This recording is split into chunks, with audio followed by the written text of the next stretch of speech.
देश के सारे एग्जिट पोल का जो औसत है वो मैं आपके सामने रखने जा रहा हूं। वो किसकी हुकूमत बनवा रहे हैं ये आप देख रहे हैं मध्य प्रदेश में। सबसे पहले बात कांग्रेस की। ये सारे एग्जिट पोल के आंकड़े आपके सामने हैं। रिपब्लिक भारत मैट्रिक्स 102 सीटें औसत है। पोल 1 दे रहा है 111 सीटें कांग्रेस को। पोल 2 दे रहा है 74 सीटें और पोल 3 दे रहा है 80 सीटें। इनका औसत निकालेंगे तो आप देखिए औसत हो जाता है 92 सीटें। 230 सीटें हैं, बहुमत के आंकड़े से कम है। 230 सीटें हैं तो बहुमत के लिए चाहिए 116, कांग्रेस को मिल रही हैं 92, औसत कह रहा है। बीजेपी का औसत क्या कह रहा है, सारे एग्जिट पोल अगर मिला दें वो मैं आपको दिखाने जा रहा हूं। देखिए जरा, रिपब्लिक मैट्रिक्स का एग्जिट पोल दे रहा है 124 सीटें, पोल 1 दे रहा है 116 सीटें, पोल 2 दे रहा है 151 सीटें और पोल 3 दे रहा है 150 सीटें। इन सबको मिलाकर अगर औसत इसका निकालें तो इसका एवरेज बीजेपी की सरकार बना रहा है 135 सीटें मध्य प्रदेश में दे रहा है। सरकार बनाने के लिए 116 विधायक चाहिए। यानी एक बात पक्की है कि मध्य प्रदेश में और साथ ही साथ राजस्थान में बीजेपी की सरकार बनती हुई दिख रही है। सुनिए जरा, जो सियासत के जानकार हैं वरिष्ठ पत्रकार दिनेश गुप्ता और प्रभु पटेरिया क्या कह रहे हैं एग्जिट पोल पर जो मध्य प्रदेश के आए। या मध्य प्रदेश में एक जो दूसरा अंडर करंट चेंज की बात हो रही थी कि चेंज करना है, लेकिन ओवरऑल जो तीनों हिंदी स्टेट हैं वो कहीं ना कहीं कांग्रेस को झटका देने वाले हैं। ऐसा जो है उसका जो साउंड है सर्वेज का वो ये लगता है एग्जिट पोल का कि ये कांग्रेस को जो है ये बता रहे हैं कि उनकी जो संगठनात्मक कमजोरी है वो इस चुनाव में भी दिखी, रणनीति की कमजोरी भी दिखी। मध्य प्रदेश में तो हमने देखा ना कि कांग्रेस की कोई रणनीति नहीं थी। जो भारतीय जनता पार्टी की शिवराज सिंह चौहान की जो सरकार है उसकी जो स्कीम लाडली बहना स्कीम उसने करिश्माई काम यहाँ पर किया है। महिलाओं के वोट में यहाँ पर खासा इजाफा हुआ। शिवराज सिंह चौहान खुद ही कह रहे हैं कि उनकी राह के जितने कांटे थे वो लाडली बहनाओं ने निकाल दिए।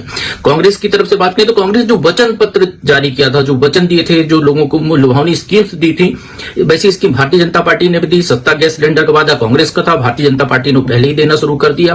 कर्ज माफी की बात थी तो पुरानी कर्ज माफी का ब्याज शिवराज सिंह चौहान ने माफ कर दिया। किसानों को बिजली की सस्ती बिजली देने की बात थी वो भी भारतीय जनता पार्टी के घोषणा पत्र में है, कांग्रेस के वचन पत्र में भी हुए। तो एक तरीके से कहें कि मुद्दों की लड़ाई के साथ ही यहाँ पर एक जो गेम चेंजर जो बात थी वो लाडली बहनाओं खासकर महिलाओं का वोट प्रतिशत जो बढ़ा है उसका बड़ा योगदान यहाँ पर भारतीय जनता पार्टी के पक्ष में जाता हुआ दिखाई दे रहा है। राजस्थान मध्य प्रदेश के बाद आपको तीसरे बड़े राज्य में लिए चलते हैं जहां कांग्रेस की सरकार थी। हम बात कर रहे हैं ये छत्तीसगढ़ की तस्वीर आप देख रहे हैं। छत्तीसगढ़ में बंपर वोटिंग हुई थी। अगली तस्वीर दिखाइए जरा। छत्तीसगढ़ में भूपेश बघेल फिर से सीएम बनेंगे या रमन सिंह की वापसी होगी। रिपब्लिक और मैट्रिक्स का एग्जिट पोल क्या कह रहा है, किसकी सरकार बना रहा है छत्तीसगढ़ में?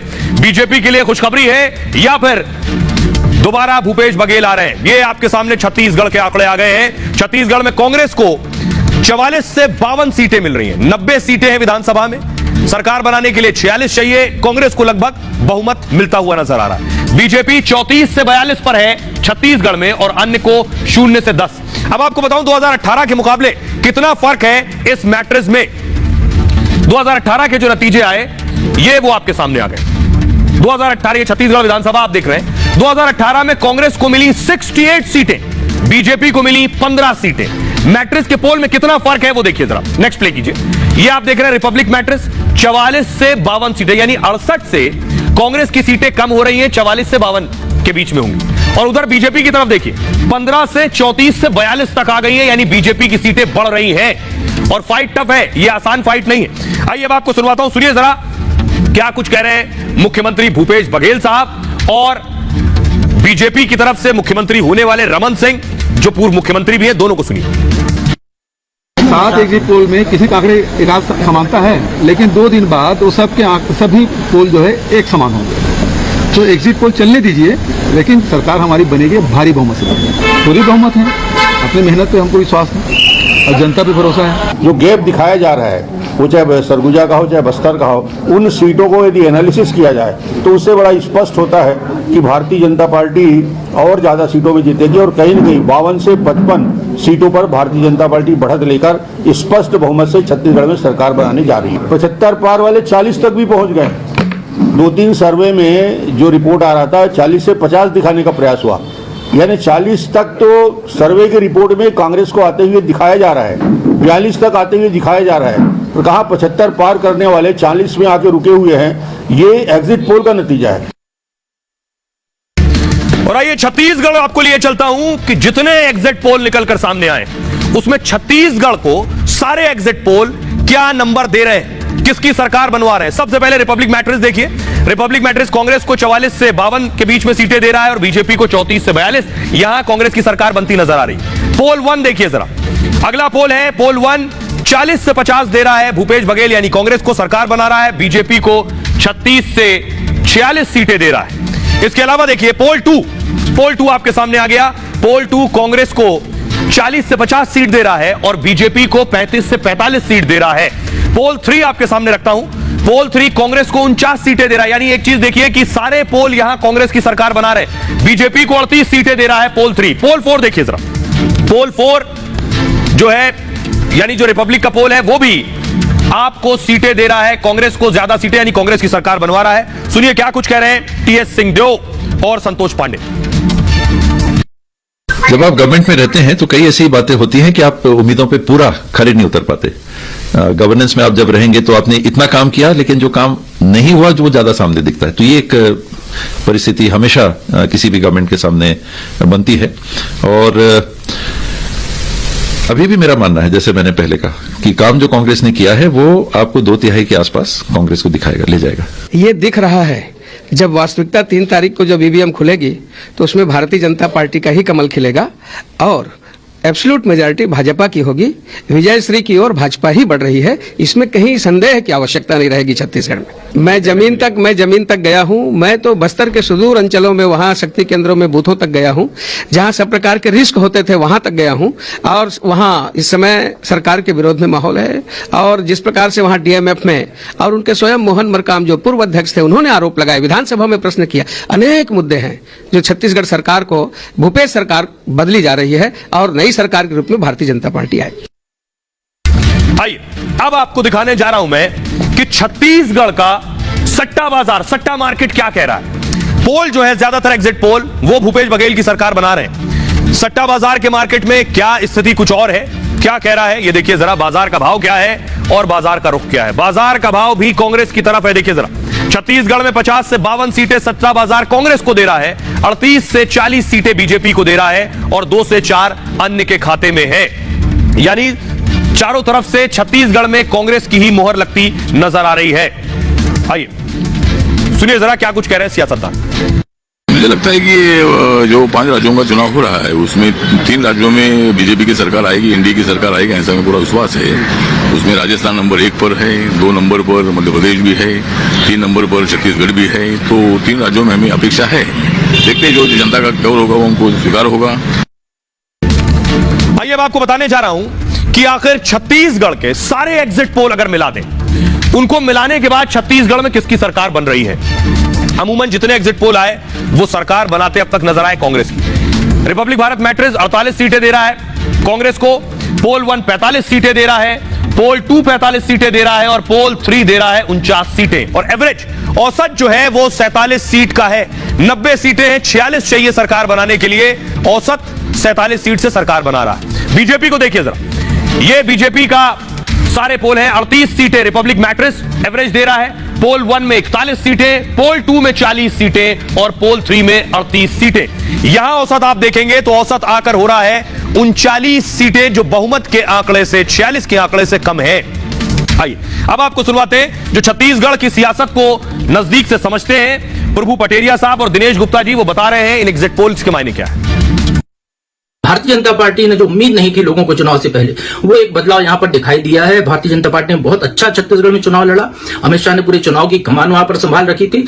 ओम प्रकाश माथुर जैसे नेता को वहां पर लगाया गया था जिन्हें वहां पर जमीनी स्तर पर जमावटें की और उसका नतीजा ये दिखाई दे रहा है कि जो छत्तीसगढ़ में पिछले चुनाव में भारतीय जनता पार्टी लगातार 15 साल की सरकार के बाद सिमट गई थी, विपक्ष में बहुत कम सीटों पर आ गई थी, वो इस बार बराबरी के मुकाबले में आते हुए दिखाई दे रही है। छत्तीसगढ़ में जो शुरुआत में लग रहा था कि वन साइडेड होगा, लेकिन जिस तरह से महादेव ऐप और भारतीय जनता पार्टी का एक एग्रेसिव कैंपेन आया, उसने भी उसको मजबूती दी। राजस्थान में तो और आइए खबरों में आगे बढ़ते हैं। अब चौथा बड़ा राज्य तेलंगाना की बात करने जा रहे हैं। तेलंगाना में आज वोटिंग थी। ये तस्वीर आप देख रहे हैं, मुख्यमंत्री केसीआर वोट देने के लिए पहुंचे। आज ही वोटिंग थी और एग्जिट पोल के आंकड़े आ गए। अगली तस्वीर दिखाई जरा।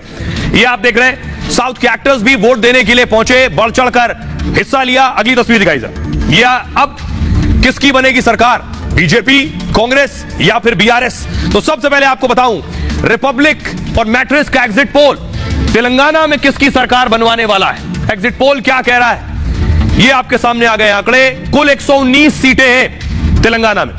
कांग्रेस को 58 से 68 सीटें मिल रही हैं, बीआरएस को 46 से 56 सीटें। बहुत टफ फाइट है। कांग्रेस आगे चल रही है, कांग्रेस सरकार बनाने की स्थिति में है।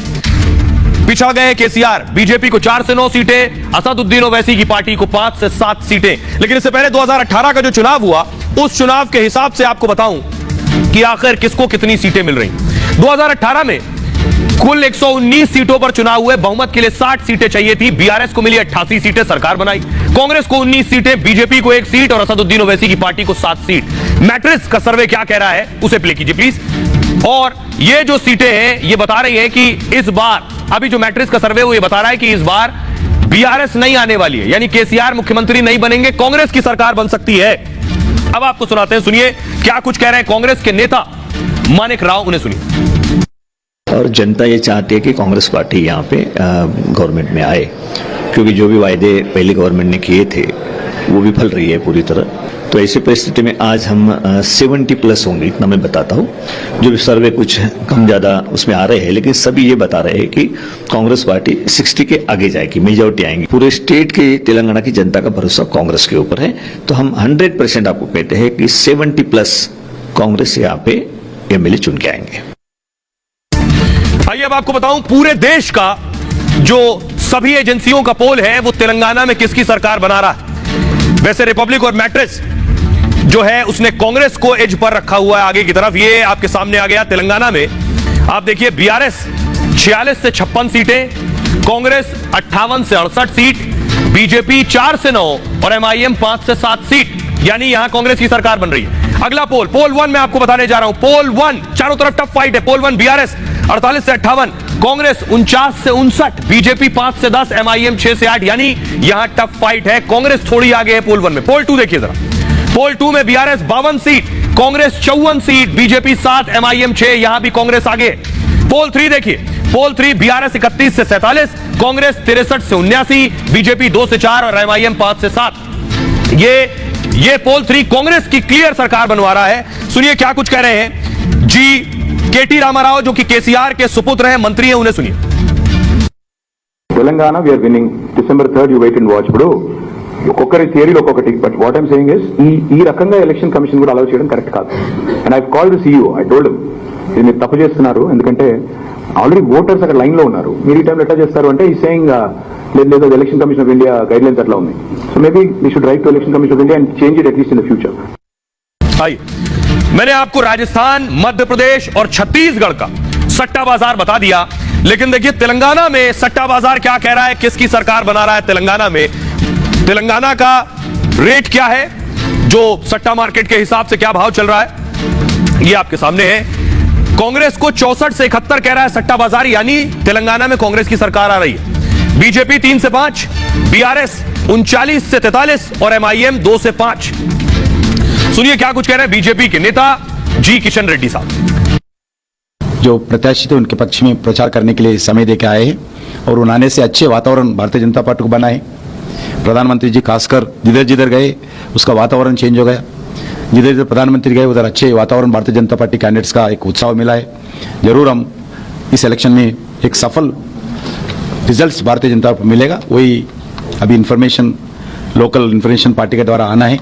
अभी कुछ जगह और पोलिंग चल रहे, जैसा पोलिंग खत्म होते हैं पूरा इन्फॉर्मेशन आने के बाद थोड़ा हम एनालिसिस करके फिर 3 तारीख काउंटिंग में देखेंगे। आइए अब आपको बताता हूं औसत क्या कह रहा है। औसत के हिसाब से सारे एग्जिट पोल का औसत क्या बता रहा है, किसकी सरकार तेलंगाना में बनने वाली है, सबका एवरेज निकाल लिया है। ये आपके सामने कांग्रेस का एवरेज अगर आप देखिए तो 61 का आ रहा है कांग्रेस का एवरेज, 63, 54, 54 और 71, 61, यानी कांग्रेस की सरकार बन रही है। बीजेपी, इसके अलावा दूसरा दिखाइए, बीआरएस देखिए 51, 53, 52, 39 और बीआरएस पिछड़ रही है, 49 सीटें बीआरएस की आ रही है। सुनिए जरा क्या कुछ कह रहे हैं वरिष्ठ पत्रकार प्रभु पटेरिया साहब और दिनेश गुप्ता। तेलंगाना की बात करें तो तेलंगाना में टीआरएस जो कि अब बीआरएस हो गई है, उसका फिर से जोर दिखाई दे रहा है। और बीआरएस जो कि लगातार 2 बार से सत्ता में है, आंध्र प्रदेश से अलग होकर राज्य बना हुआ था, तेलंगाना, यहाँ पर असदुद्दीन ओवैसी की पार्टी आईएमआई भी खासा यहाँ पर जोर रखती है। पिछले चुनाव में उसकी 7 सीटें थी और इस बार भी उनके उम्मीदवार चुनाव मैदान में है। तो हैदराबाद से लेकर और इलाकों में वो उनके उम्मीदवार खासे प्रभावी भूमिका में दिखाई दे सकते हैं। कांग्रेस यहाँ पर सत्ता पाने की कोशिश करती हुई दिखाई दे रही है, लेकिन उस सत्ता कांग्रेस से फिलहाल दूर ही दिख रही है। भारतीय जनता पार्टी के लिए यहाँ पर कुछ सीटें बढ़ाने की अपनी उम्मीद है। पिछली बार 1 सीट भारतीय जनता पार्टी के पास थी। दक्षिण के इस राज्य में भाजपा का ज्यादा प्रभाव नहीं है। हालांकि प्रधानमंत्री नरेंद्र मोदी वहां चुनाव प्रचार करने गए थे, तमाम भाजपा के बड़े नेता भी वहां पर गए थे, लेकिन यहाँ पर जो असर है, जो तेलंगाना के जो मुख्यमंत्री हैं, उनका प्रभाव यहाँ पर ज्यादा दिखाई देता है। तेलंगाना की तुलना पश्चिम बंगाल से कीजिए। पश्चिम बंगाल में भाजपा 0 होती है, धीरे धीरे भाजपा ने गेन किया, तो 1, 2, 3, 4 ऐसे करके नहीं गेन करते हैं, वो मल्टीफोल्ड गेन करते हैं। तो मुझे लगता है कि तेलंगाना में जो है वो गेन ही है, और अगले चुनाव में अभी जो जमीन बनेगी उसका एक्सपोनेंशियल ग्रोथ होगा, उसका मल्टीपल ग्रोथ होगा। और तेलंगाना की तरफ, तेलंगाना तो एक झांकी है, मुझे लग रहा है कि आप तमिलनाडु में देखिए और बाकी साउथ इंडियन स्टेट्स में देखिए, तो बीजेपी की लीडरशिप एमर्ज हो रही है। लोग बीजेपी के बारे में बात कर रहे हैं। वोट में कितना कन्वर्ट आज हो रहा है ये अलग बात है, लेकिन मुझे लग रहा है कि आने वाले समय में बीजेपी भविष्य में सरकार बनाने की स्थिति में आ सकती है। और आइए अब बात करते हैं 5वें और आखिरी राज्य की। ये मिजोरम की तस्वीर मैं आपको दिखा रहा हूं। मिजोरम में हमेशा चुनाव में बम्पर वोटिंग होती है। अगली तस्वीर दिखाइए। लेकिन कौन बनेगा मुख्यमंत्री?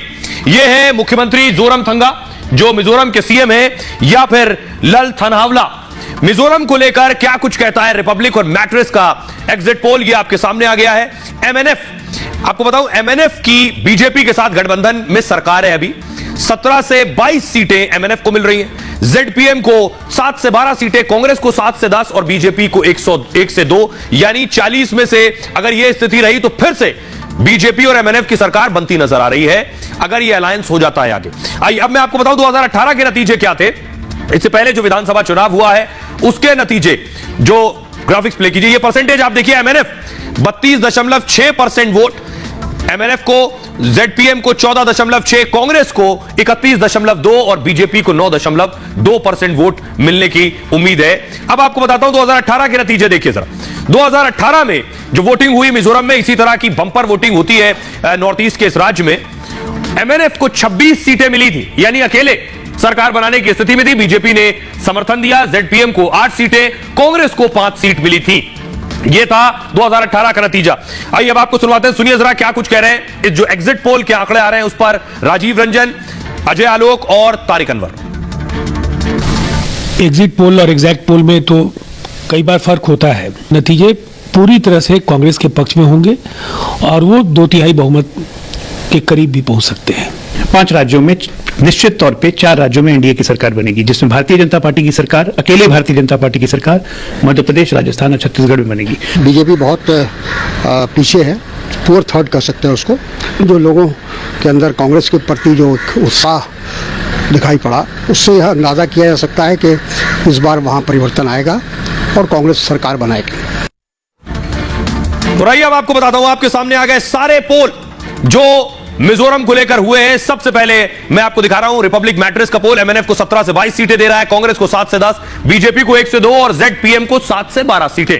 पोल 1 मैं आपको बताने जा रहा हूं दूसरे पोल्स क्या दे रहे हैं। पोल 1 आपके सामने, एमएनएफ को 15 से 21 सीट, 2 से 8 कांग्रेस, बीजेपी को 0 से 2 और जेडपीएम को 12 से 18 सीट। लेकिन यहां भी सरकार एमएनएफ की बनती नजर आ रही है, अभी भी एमएनएफ की सरकार है। पोल 2 देखिए, एमएनएफ को 14 से 18, कांग्रेस 8 से 10, बीजेपी 2 से 4 और जेडपीएम 12 से 16। यहां फाइट टफ हो गई है, यहां लग रहा है त्रिशंकु हो सकता है, 3 पार्टियां मिलकर सरकार बनाएंगी। मिजोरम में एमएनएफ देखिए 12 सीटें पोल 3 दे रहा है, कांग्रेस को 1, बीजेपी को 1 और जेडपीएम को 20 सीटें। बिल्कुल उलट मामला है पोल 3 में। यह है स्थिति मिजोरम की, यानी एमएनएफ की सरकार मोटे तौर पर मिजोरम में बीजेपी गठबंधन में बन सकती है। आइए खबरों में आगे बढ़ते हैं। आज की एक और बड़ी खबर है, प्रधानमंत्री नरेंद्र मोदी ने दरअसल, ये आप देख रहे हैं, प्रधानमंत्री मोदी ने आज लाभार्थियों से बात की जिन्हें मोदी सरकार ने योजनाओं का लाभ दिया है, उनसे पीएम मोदी ने बात की। अगली तस्वीर दिखाइए, ये आप देख रहे हैं, इनमें वो लाभार्थी भी हैं जिन्हें गैस सिलेंडर मिला है, यानी उज्ज्वला योजना के तहत लाभ मिला है। पीएम मोदी ने आज उनसे सीधे बात की। सबसे पहले वो बातचीत सुनिए। केसीसी का लाभ मिला है। अच्छा पूना जी, ये बताइए कि जब आपको इन योजनाओं का लाभ मिला था तो अब आपके जीवन में क्या बदलाव आया, क्या परिवर्तन आया? परिवर्तन तो आया जी। पहले उजाला, पहले जो हम आग से रसोई करते थे वो हमको बहुत कष्ट होता था। जंगल जाकर लकड़ी ढूंढना चाहिए और घर लाकर वो लकड़ी को आग जला से बहुत परेशान आता था। अभी उजाला योजना में आया, गैस सिलेंडर फ्री मिला, एक चूल्हा फ्री मिला, इसलिए हमको अच्छा होगा और आसान से थोड़ा जल्दी से काम हो रहा है। तो ये आप तो कोई खाना पकाते नहीं हो, खाना पकाते तो आपकी माताजी होगी या आपकी पत्नी होगी, आपकी बहन होगी, उनका क्या अनुभव है? उसका जो आग में जो धुआं निकलते हैं ना, उसका तबियत को थोड़ा बाधा होता था। आइए अब आपको बताने जा रहा हूं, प्रधानमंत्री नरेंद्र मोदी ने इस बातचीत के दौरान जब लाभार्थियों से बात कर रहे थे तो विरोधियों का जो नया एजेंडा है 24 में, जिसे वो बड़ा करने की तैयारी में, वो ये अगड़ा और पिछड़ा पिछड़ा पिछड़ा चिल्ला रहे हैं। जो उसका मकसद ये है कि ओबीसी की जाति जनगणना कराई जाए और अगड़ा पिछड़ा में बांटकर चुनाव लड़ा जाए 24 का। पीएम मोदी ने आज 4 जातियों का जिक्र किया, यानी ये काउंटर है विरोधियों के सामने। पीएम मोदी ने कहा मेरे लिए 4 जातियां जो अहमियत रखती हैं, वो 4 जाति कौन है? वो 4 जाति में सबसे पहले है गरीब, युवा, महिला और किसान। यही 4 जातियां हैं मेरे लिए, इन्हीं को आगे बढ़ाना है। पहले पीएम मोदी ने कहा मैं इनके लिए काम कर रहा हूं, मेरे लिए सबसे बड़ी जाति है गरीब, युवा, महिलाएं, किसान। इन जातियों का विकास ही भारत को विकसित बनाएगा। 4 जातियों का जिक्र करके मोदी ने विपक्ष पर पलटवार किया, जातीय जनगणना की मांग करने वालों को भी जवाब दिया, जब तक इन 4 जातियों को उबार नहीं लूंगा चैन से नहीं बैठूंगा। इन 4 जातियों के सशक्त होने से ही देश मजबूत होगा। मोदी ने पहले की सरकारों के रवैये पर भी सवाल उठाए, कहा सरकारें भी सिर्फ चुनाव और वोट बैंक पर ही ध्यान रखती हैं। समाज के लोगों में निराशा की स्थिति थी, उनकी सरकार ने उस स्थिति को बदला है। आज सत्ता भाव से नहीं, सेवा भाव से काम करने वाली सरकार है। मोदी ने सरकार की योजनाओं के लाभार्थियों से बातचीत की। मोदी ने कहा विकसित भारत संकल्प यात्रा का मकसद है। सुनिए पीएम मोदी को। मेरे लिए देश की सबसे बड़ी 4 जातियां हैं। मेरे लिए सबसे बड़ी जाति है गरीब, मेरे लिए सबसे बड़ी जाति है युवा, मेरे लिए सबसे बड़ी जाति है महिलाएं, मेरे लिए सबसे बड़ी जाति है किसान। इन 4 जातियों का उत्थान ही अगर भारत को विकसित बनाएगा, और अगर 4 का हो जाएगा ना, इसका मतलब सबका हो जाएगा। इस देश का कोई भी गरीब, चाहे वो जन्म से कुछ भी हो, मुझे उसका जीवन स्तर सुधारना है, उसे गरीबी से बाहर निकालना है। इस देश का कोई भी हुआ, चाहे भी उसकी जाति कुछ भी हो, मुझे उसके लिए रोजगार के, स्वरोजगार के नए अवसर देने हैं। भाई खबरों में आगे बढ़ते हैं। आज की एक और बड़ी खबर है, अंजू अब मंजूर नहीं। अंजू पाकिस्तान से वापस आ गई है। भारत की तस्वीर जो आप देख रहे हैं, ये अंजू की तस्वीर है, लेकिन अंजू भारत आ गई है। अगली तस्वीर दिखाई जरा। लेकिन उनके पिता और पति उन्हें स्वीकार करने को तैयार नहीं। जरा रिपोर्ट देखिए पहले।